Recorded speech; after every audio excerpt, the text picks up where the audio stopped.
আজকে তৈরি করব নিরামিষ দিনের জন্য দারুণ একটা টেস্টি পনিরের রেসিপি।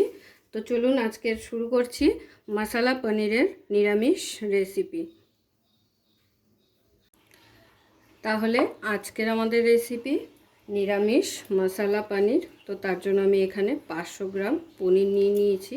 পনিরটাকে প্রথমে আমাদের পিস পিস করে কেটে নিতে হবে।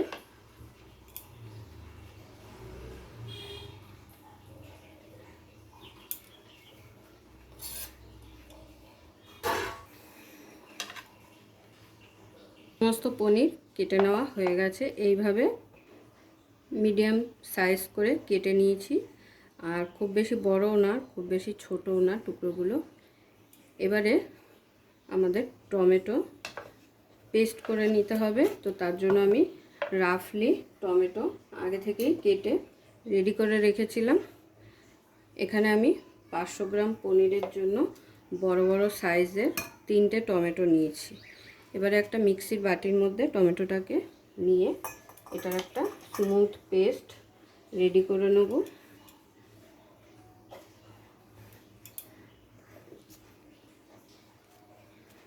পেস্ট রেডি করে নেওয়া হয়ে গেছে। এবারে পেস্টটাকে বাটিতে ঢেলে নিচ্ছি।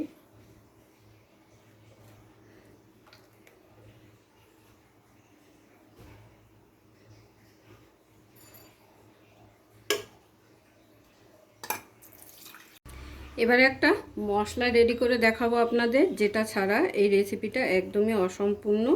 তো মশলাটার জন্য আমি এখানে সমস্ত কিছু একসাথে গুছিয়ে রেডি করে নিয়েছি। প্রথমেই বলে দিই কী কী আছে। এখানে আছে 1 চামচের মতো গোলমরিচ গোটা, 7খানা এলাচ, দারচিনি, জয়িত্রী, আর আছে একটা তারাফল মানে স্টার অ্যানিস, আর সঙ্গে আছে লবঙ্গ। এটাকে আমাদের শুকনো খোলায় তেলে তারপরে কিন্তু মিক্সিতে গুঁড়ো করে নিতে হবে। এবারে গ্যাসে কড়াই বসিয়ে দিলাম, দিয়ে মশলাগুলো আমরা শুকনো খোলায় তেলে নেব। এটার সাথে আরও একটা কিন্তু উপকরণ যাবে, তো সেটা আমি পরে দেখাচ্ছি। এই মশলাটার সাথেই সেটা একসাথে পেস্ট হবে। তো কড়াইটাকে হালকা গরম করে নিয়ে এগুলোকে শুকনো খোলায় তেলে নেব।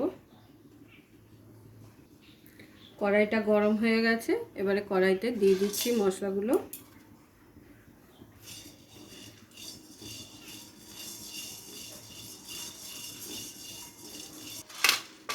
এরপরে কড়াইতে দিয়ে দেবো সাদা তেল।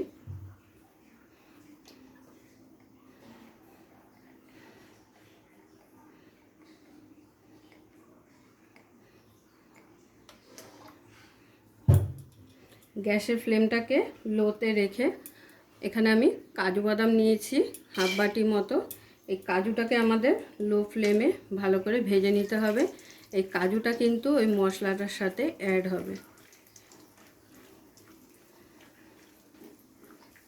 তো দেখুন কাজুটা লো ফ্লেমে হালকা লাল করে ভেজে নিলাম। এবারে ওই মশলাটার সাথে একসাথে রেখে দেবো। আর এই মশলাটা কিন্তু আমাদের শুকনো পেস্ট করে নিতে হবে। এটা কিন্তু জল দিয়ে কোনোভাবেই পেস্ট করা যাবে না, শুকনোই কিন্তু আমাদের পেস্ট করতে হবে। এবারে এই তেলের সাথে আরও একটু তেল আমি অ্যাড করে নিচ্ছি।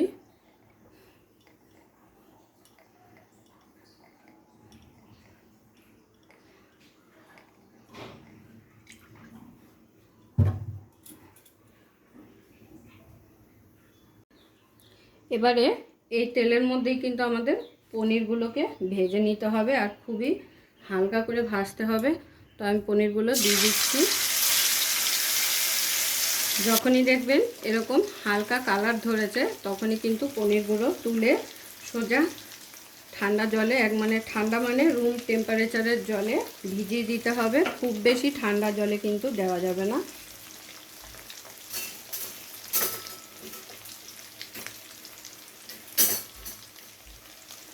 এবারে আমি পনিরগুলো তুলে নিচ্ছি, নিয়ে জলের মধ্যে দিয়ে দেবো।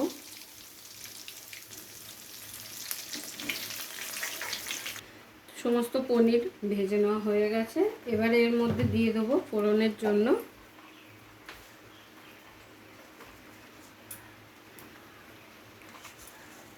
হাফ চামচ গোটা জিরে,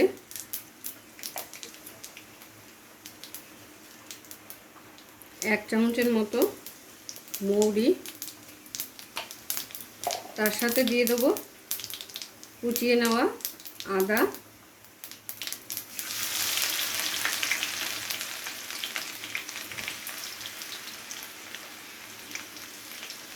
আর সঙ্গে দিয়ে দেবো ঝালের জন্য কাঁচা লঙ্কা কুচি।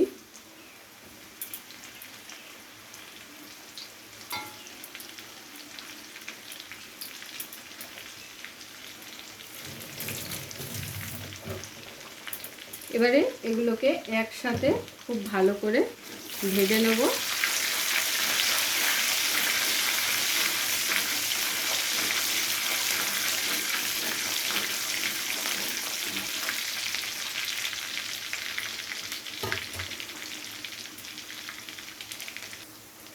কিছুক্ষণ নাড়াচাড়া করে ভালো করে ভেজে নেওয়া হয়ে গেলে এর মধ্যে দিয়ে দিতে হবে কিছু মশলা, যেমন হলুদ,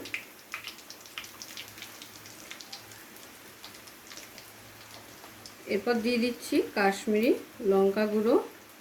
হলুদ দিয়ে দিলাম 1 চামচ, আর কাশ্মীরি লঙ্কা গুঁড়োটা দিয়ে দেবো 2 চামচ, মানে বড় চামচের মাপের।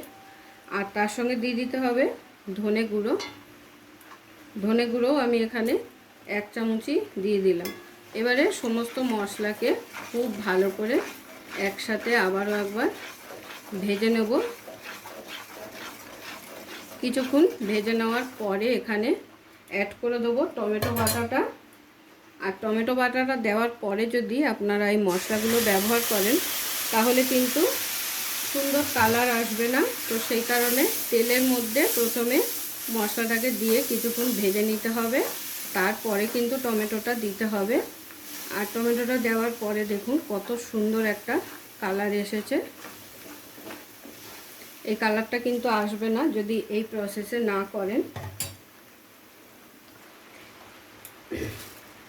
খুব ভালো করে মিশিয়ে নেওয়া হয়ে গেলে এর মধ্যে দিয়ে দিতে হবে মিষ্টির জন্য একটু চিনি, যেহেতু অনেকটাই টমেটো দেওয়া হয়েছে তাই টকটাকে ব্যালেন্স করার জন্য একটু মিষ্টি দিয়ে দিলাম। আর দিয়ে দেবো নুন। এবারে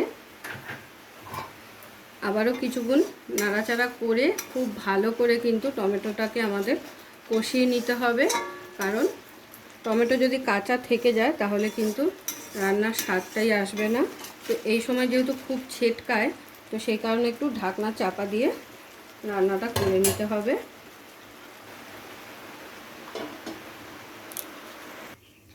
তো প্রায় 5 থেকে 7 মিনিট খুব ভালো করে ঢাকনা চাপা দিয়ে টমেটোটাকে কষিয়ে নিয়েছি। এবারে দেখুন টমেটোর গা থেকে কিন্তু খুব সুন্দর তেল ছাড়তে শুরু করেছে। ঠিক এই সময় আমাদের দিয়ে দিতে হবে যে কাজু বাদামের মশলাটা আমরা রেডি করেছিলাম, সেটাকে কিন্তু আমি এইভাবে শুকনো পেস্ট করে নিয়েছি আর খুব সুন্দর একটা স্মুথ পেস্ট হয়েছে। এবারে এটাকে এর মধ্যে দিয়ে খুব ভালো করে মিশিয়ে নেব।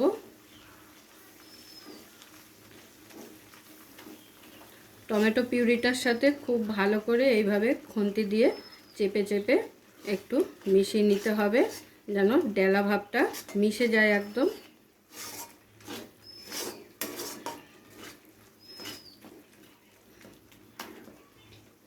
টমেটো পিউরির সাথে খুব ভালোভাবে মিশিয়ে নেওয়া হয়ে গেছে। এবারে এখানে এটা কষিয়ে নেওয়ার সময় দিয়ে দিতে হবে এখানে টক দই। তো গ্যাসের ফ্লেমটাকে অবশ্যই লোতে রেখে টক দইটা দেবেন, না হলে কিন্তু দইটা কড়াইয়ের গায়ে লেগে যাবে আর কেটেও যেতে পারে। তো সেই কারণে গ্যাসের ফ্লেমটাকে লোতে রেখে অবশ্যই দইটা এইভাবে মিশিয়ে নেবেন গ্রেভিটার সাথে।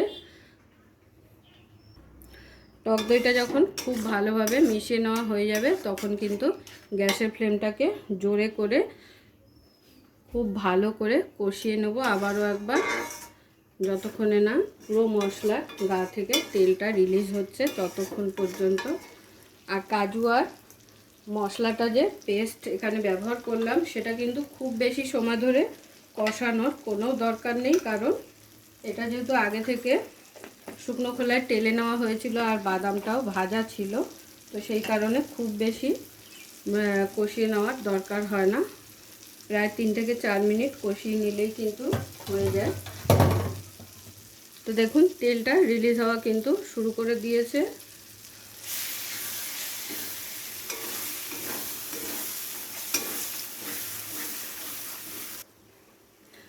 তো দেখতেই পাচ্ছেন খুব ভালোভাবে কিন্তু তেলটা রিলিজ হওয়া শুরু করেছে। আর যতক্ষণ পর্যন্ত এইভাবে তেলটা রিলিজ না হওয়া শুরু হবে ততক্ষণ কিন্তু খুব ভালোভাবে কষিয়ে নিতে হবে।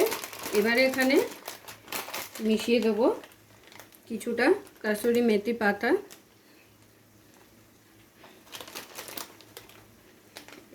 কাসুরি মেথি পাতাটাকে দিয়ে আবার একবার খুব ভালো করে মিশিয়ে নেব মশলার সাথে। তো দেখতেই পেলেন কত সিম্পলভাবে আর সহজ পদ্ধতিতে কিন্তু দারুণ একটা নিরামিষ দিনের জন্য নিরামিষ রেসিপি তৈরি করে ফেললাম একদম ঘরোয়া উপকরণে। এবারে কিন্তু এখানে গ্রেভির জন্য আমি জল দিয়ে দেবো।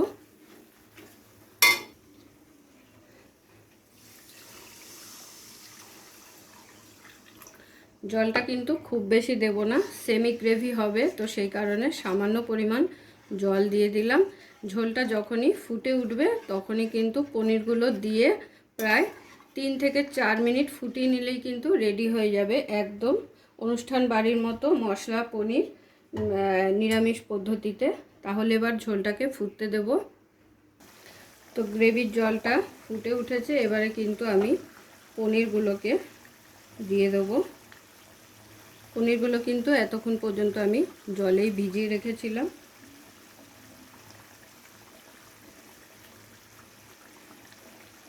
পনিরগুলো দিয়ে খুব বেশিক্ষণ কিন্তু ফোটানোর দরকার নেই, আবারও একবার বলছি, তাহলে কিন্তু পনিরগুলো শক্ত হয়ে যাবে আর তখন কিন্তু খেতে ভালো লাগবে না।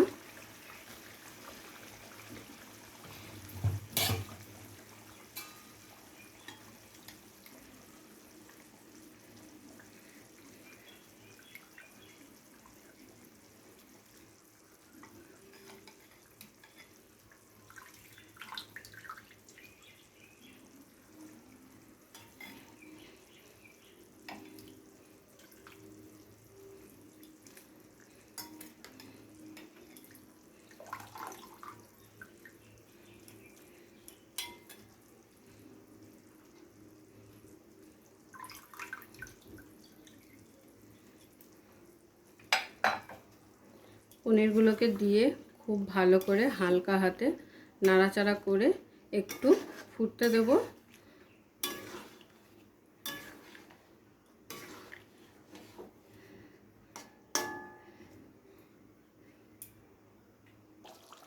তো দেখুন 5 থেকে 7 মিনিট হয়ে গেছে, আমি পনিরগুলো দিয়ে গ্রেভির সাথে খুব ভালোভাবে কিন্তু ফুটিয়ে নিয়েছি, আর কিন্তু ফুটাবো না। এবারে সার্ভ করে দেখিয়ে দেবো আপনাদের। আর গ্রেভির ঘনত্বটা একবার দেখিয়ে দিই, টেক্সচারটা এরকমই কিন্তু রাখতে হবে। তো এবারে আমি গরম গরম সার্ভ করে আপনাদের পরিবেশন করে দেখিয়ে দিচ্ছি। পুরো ভিডিওটা দেখার জন্য সকলকে অসংখ্য ধন্যবাদ। এরকম আরও নিত্য নতুন ভিডিও দেখার জন্য চ্যানেলটি অবশ্যই সাবস্ক্রাইব করে নেবেন আর পাশে থাকা বেল আইকনটি প্রেস করে নেবেন নতুন রেসিপির আপডেট পাওয়ার জন্য। তো সবাই ভালো থাকবেন, সুস্থ থাকবেন। আবারও দেখা হচ্ছে আপনাদের সাথে নতুন একটি রেসিপি নিয়ে।